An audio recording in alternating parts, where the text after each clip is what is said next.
Louvado seja nosso Senhor Jesus Cristo, para sempre seja louvado. Que todas as línguas professem, confessem, glorificando, louvando a este Deus que teve a grande ousadia de nos privilegiar com a sua presença humana, divina, exatamente para nos mostrar a verdade, uma verdade que não muda, imutável, para reforçar todos os mandamentos dados pelo Pai e resumindo todos eles nos dois, que é exatamente o que se diz respeito ao Criador, o Salvador e o Santificador Trinitário Uno, e também nos lembrar com a sua própria boca e com o seu próprio testemunho que o próximo, o semelhante a Deus, também deve ser amado, deve ser acolhido, deve ser respeitado, deve merecer de nossa parte todo cuidado, toda servidão e, acima de tudo, todo um grande desejo amoroso de que ele seja literalmente abençoado por Deus, abençoado na vida e através da vida.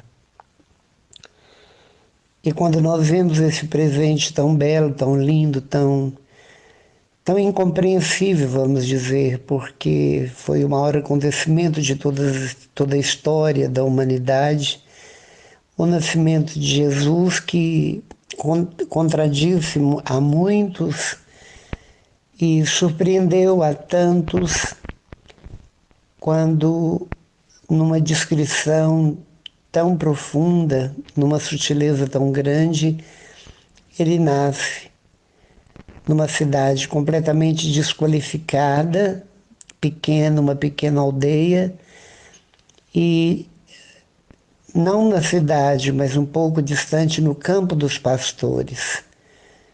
Nasceu e foi colocado reclinado numa manjedoura, improvisadamente, porque era o coxo dos animais.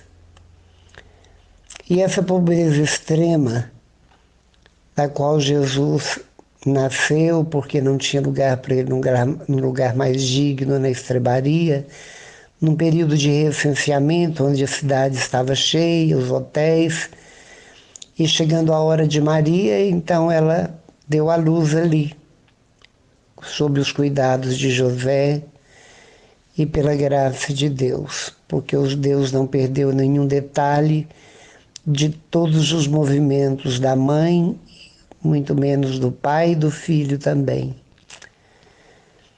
E essa surpresa é tão interessante que não surpreendeu os magos que vieram do Oriente trazendo ricos presentes, e a gente percebe que eles não tiveram essa surpresa, eles simplesmente encararam com muito realismo esse retrato da pobreza plena e total de Jesus com seu pai e sua mãe ali, numa gruta no meio das palhas, ouvindo o balido das ovelhas aos redores no campo dos pastores, o grito de um ou outro pastor com as suas ovelhas no cuidado de cada uma.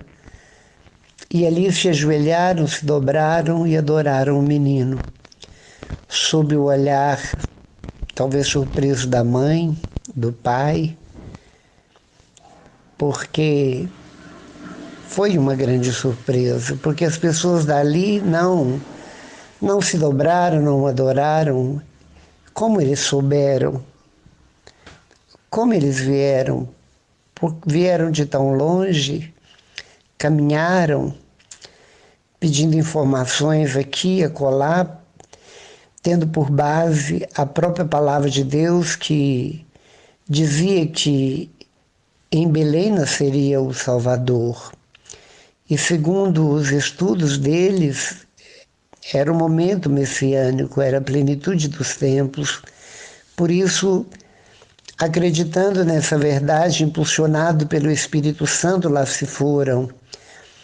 E foram precedidos por uma luz, uma estrela que reclinou, iluminando o lugar onde a grande luz, que era o próprio Jesus, veio iluminar e dissipar trevas, reclinado estava.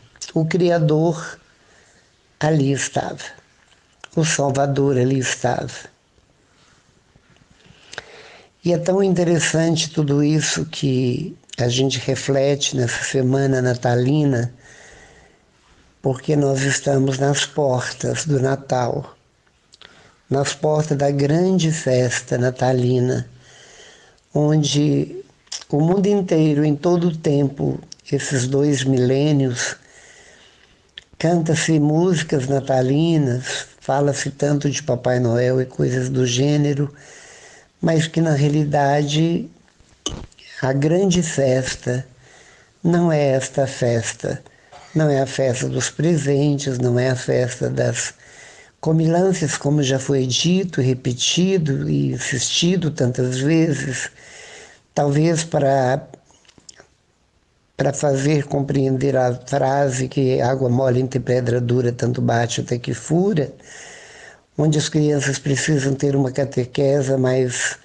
verdadeira, mais autêntica, de que Papai Noel não existe, e muitas pessoas querem que insistir que ele existe, até que por si as crianças descobrem que não existe. E exatamente tirar esse mito do lugar de destaque em que ele se pôs, impõe, e colocar Jesus, porque Jesus verdadeiramente é o Rei. Verdadeiramente, queiram ou não queiram, os reis, o governo, os países mais ricos do mundo, os maiores milionários, queiram ou não queiram, aceitam ou não aceitam, quem governa, quem é rei, quem tem o cetro, quem está no comando absoluto de tudo, é o Filho de Deus vivo que veio tirar o pecado do mundo. Jesus Cristo, reclinado na manjedoura, passou por todo o tempo na sua casinha em Nazaré, junto da mãe e do pai, modelando madeira, dizendo no seu tempo messiânico que ele era videira, madeira, e nós éramos os ramos. E quando morre é pendurado também no madeiro, numa cruz. E ele mesmo disse, se estavam fazendo assim com a lenha, o lenho verde, imagino que fariam com o lenho seco. Então Jesus referiu-se à madeira durante todo o percurso da sua vida. E tudo isso para mostrar a fragilidade das coisas. Tudo fenece, tudo morre, tudo extingue, tudo acaba, tudo é efêmero e passageiro demais. E ele vem exatamente para mostrar e propor que a eternidade se faz com ele, por ele, nele, para ele. A eternidade que o acompanha, a eternidade se fez em Jesus pelos nossos olhos que que vimos por toda a história, por todos os testemunhos, pelos livros sagrados, toda a trajetória de sua paixão, sua morte, e vemos também a sua ressurreição, sua ascensão ao céu. E quantas vezes nós vemos grandes milagres, onde Jesus também tantas vezes misteriosamente se manifesta a determinados santos, comunica conosco, comunica com as pessoas das quais ele quer usar exatamente para transmitir mensagens, recados, para correções, para dizer, para alertar, mesmo depois de estar tudo escrito dentro da tradição da igreja e dentro do livro da vida, Jesus ainda é insistente, fala nos sinais, o Pai fala nos sinais, mas o povo não ouve. Bem dizia Deus Javé durante a trajetória dos hebreus oriundos do Egito a caminho de Canaã, Israel, buscando a terra que manaria leite e mel, prometido pelo Deus Criador. Povo de cabeça dura, nuca de bronze, testa de ferro. Quantas vezes Deus disse isso? Povo teimoso. Quantas vezes eles foram castigados severamente pelo Pai, exatamente por causa dessa dureza de coração, tão duro quanto as pedras da lei. Quanta mistura, que verdadeiro coquetel de pessoas que se misturavam com os pagãos durante essa trajetória do deserto, que chegavam a sacrificar os próprios filhos aos deuses politeístas, aos deuses pluralistas, porque mesmo vendo os milagres de Deus, arrancando água da rocha, abrindo o mar vermelho, fazendo o maná cair do céu e tantos outros milagres, eles não acreditavam, não valorizaram, não deram o devido valor. E por isso muitos foram castigados severamente por tudo isso, porque tudo tem que haver uma consequência. E todo aquele que ama, pune e castiga. Quem não educa, não ama seu próprio filho. Ser conivente com os erros dos filhos é ser coniventes, é praticar os mesmos atos. E Deus é perfeitíssimo em si mesmo. Igualmente Jesus, que denunciava às claras e anunciava ao mesmo tempo, e quando ele denunciava, ele não tinha medo absolutamente da morte, das consequências do que ele falava, assim como João Batista, que perdeu a vida, Jesus idem, e tantos outros que perderam porque seguiram aquele que mostrou a verdade, que é a verdade, o caminho e a vida. Quantos santos derramaram sangue nos alicerces, solidificados pela fé de tantos e tantas, e que hoje são venerados em igrejas milenares espalhadas pelo mundo. E eu faço uma pergunta, e nós?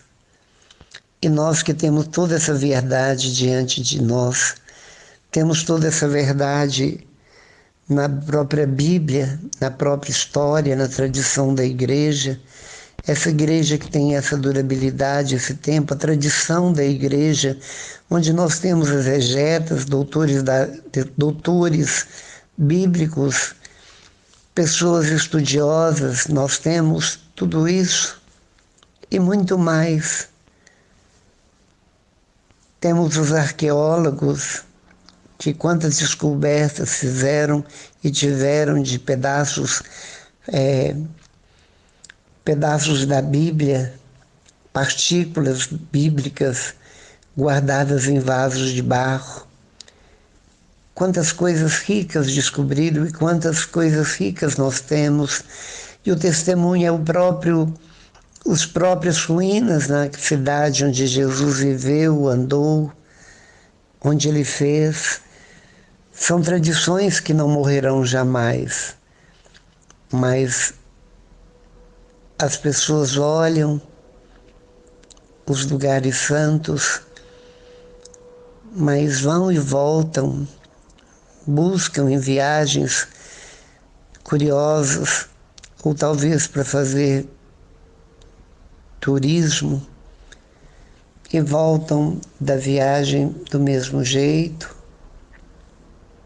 simplesmente dizendo que viu o que viram, mas parecem estar cegos, surdos. E diante disso tudo a gente vê assim o grande sofrimento de Deus. Por quê? Porque é tão interessante, porque sem fé é impossível agradar a Deus e nós temos às vezes muito mais fé no piloto automático de um avião, no motorista de um ônibus que vai viajar uma noite toda para lugares longes. Todos dormem dentro do ônibus tranquilo, confiantes que o motorista não cochile. Quanta fé nós temos no cozinheiro que às vezes faz comida na cozinha, longe de todos os que ali vão saborear uma comida, matar a fome. E se aqui tiver lá dentro um inimigo número 1 de alguém que sentou na mesa X? E se tiver envenenado a comida? Temos muito mais fé no cozinheiro, que desconhecemos. Temos muito mais fé numa roda gigante, num trem-bala. E por aí vai. Nós temos fé no dinheiro que temos, muitas vezes, na capacidade que temos. E é tão interessante que Deus, que é verdadeiramente aquele que está no comando, aquele que dirige tudo, sabe tudo, criou tudo, deu a tudo seu sentido, e simplesmente ele não é visto e nem olhado com o olhar que tanto o agrada, porque sem fé é impossível agradar a Deus. Quando as pessoas pediam a eles determinados favores de coisas impossíveis para nós, para a ciência também, ele perguntava: você crê que eu posso? E é dentro do crer, é dentro da fé que ele exercia o milagre, uma ressurreição, um abrir olhos, um abrir ouvidos surdos, limpar lepras de uma doença incurável da época, a multiplicação de pães, onde as suas palavras arrebatavam, colocavam em êxtase tantas almas que se transformavam simplesmente por aquelas atitudes de amor, aquelas falas tão cheias de autoridade, sabedoria, de alguém que era filho de um carpinteiro, de uma tal Dona Maria, e que nunca frequentou uma escola rabínica, uma escola dos mestres de Israel, e simplesmente deixavam todos mudos, simplesmente dava troco em perguntas difíceis de responder ou que tentavam pegar Jesus de alguma forma, e ele nunca caía em contradição alguma. Ao contrário, ele derrubava seus inimigos. Ele estremeceu os alicerces da cúpula judaica com a sua sabedoria, com a sua autoridade de Deus, e nos tendo como semelhantes. E semelhantes somos porque ele se misturou conosco. Teve como preferidos os pobres, os anauíns, os pobres de Deus. E era exatamente essa turba que ele arrastava. Era essa turba que ele levava nos cantos e recantos e que procuravam tocá-lo de alguma forma, que procurava lhe falar de alguma forma, um grito, até que ele ouvisse, que ele parasse. Quantos episódios assim a Bíblia nos fala, episódios verídicos, verdadeiros. E nós? Eu continuo perguntando, e nós? Ele fez uma promessa e cumpriu-a, deixando: eu estarei convosco por todo o tempo, até os fins dos tempos, até o fim do mundo. Nós sabemos que ele está enclausurado de amor, preso de amor no sacrário. Quantas pessoas será que fazem uma visita a um sacrário por dia? Quantos serão aqueles que ali vão, atraídos pela fé, e ali se debruçam, não para pedir algo, mas simplesmente para fazer o discipulado, para adorá-lo em espírito e em verdade, no silêncio absoluto. Porque é assim que Deus quer, que o adoremos em espírito e em verdade. Que este Natal seja um Natal diferente, porque os tempos que vivemos são tempos difíceis, são tempos de provações, são tempos de dores, são tempos de morte, são tempos de enfermidades calamitosas. É um tempo em que está passando numa rapidez tão grande, tão acelerada, que parece que o ano começou ontem. Vemos as multiplicações de contágios, e são contágios que interligam o mundo todo, onde parece que uma aranha teceu sobre o globo terrestre, tem ele como uma aranha quando tece e ali prega um inseto, ela vai ali vagarosamente e dá uma picada que entorpece, adormece o inseto até que ela tenha fome. Depois ela vai lá e devora-o. E todos nós muitos estão como que picados e anestesiados pela aranha. A aranha, nós sabemos, é o sistema, é o mal, é tudo aquilo que vem do inferno, que vem da escuridão, que vem dos inimigos ocultos e declarados de Deus, porque hoje as pessoas perderam completamente este mistério declaram claramente que são ateus, declaram claramente que são de religiões opostas a que Jesus fundou, declaram claramente, parece que declaram com orgulho que são ateus, que não acreditam em Deus, mas o mais estranho é que na hora da morte, da agonia final, todos passam a acreditar, todos passam a perceber, porque diferentemente de todos os animais irracionais, temos uma consciência, temos uma fé e um raciocínio e uma inteligência. E todos nós sabemos que, por mais que não queiramos, toda a realidade que temos diante de nós, que pisamos sobre elas, que respiramos, tudo isso é fruto da bondade e da misericórdia daquele que tudo fez por amor, Deus, e que nos dá de presente aquilo que de mais precioso possui, seu Filho Jesus.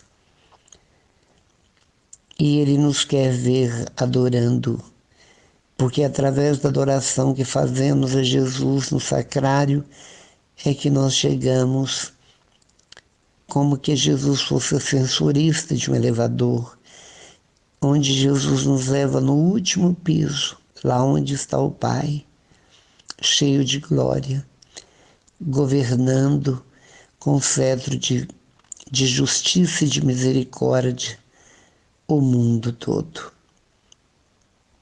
Ai daqueles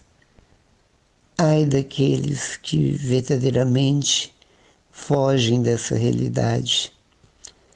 Ai daqueles que não obedecem o seu chamado, suas diretrizes, seus conselhos, porque tudo aquilo que Deus nos fala é para uma libertação, é exatamente para nos libertar e dar uma liberdade que Jesus teve durante toda a sua trajetória de vida. Ele foi o homem mais livre de todos os homens, assim como o vento. Ele foi o homem mais livre e nos quer livres, livres de tudo aquilo que nos prende, preconceito, vaidade excessiva, ambição desenfreada, a perversidade, a maldade, o distanciamento da vida de oração, o distanciamento de Deus de todas as formas, e a proximidade de tudo aquilo que é do mundo e que é verdadeiramente um pecado. Perdão, Senhor, pelos méritos de vossas santas chagas, pelo méritos de vosso sofrimento, perdão. Que aqueles que verdadeiramente acreditam e rezam e te buscam com todo ardor, que possam ser ouvidos por vós e por essas vozes, que são poucas, que gritam, Senhor, diante do seu altar, um grito mudo sufocado dentro do próprio coração, possa alcançar, Jesus, o seu coração ferido e machucado de morte.